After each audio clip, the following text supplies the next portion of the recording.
Под слънце тихо в края на земята, където детството ми още пее. Добро селец ме чака с обич свята, сърцето ми и днес за него грее. Мостът още стои здрав и верен, пазител на моите златни дни. Реката шепне спомени незабравени в тихите си речни глъбини.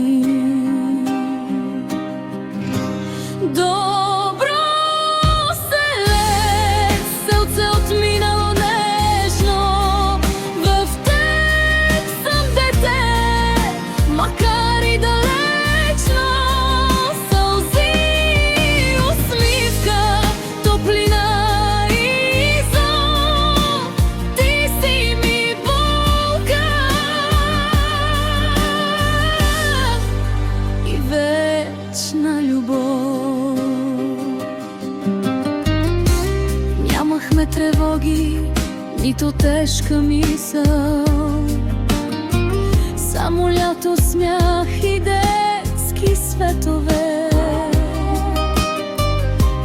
Прашните пътеки ни познаваха, приютяваха нашите мечти и гласове.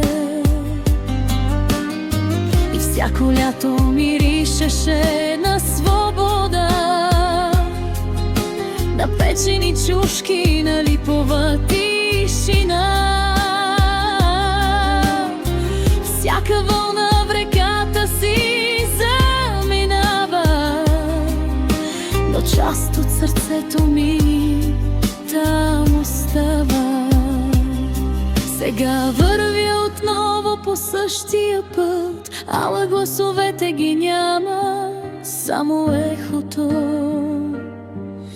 Тревите шумолят под стария кът, птица самотна пее в небето.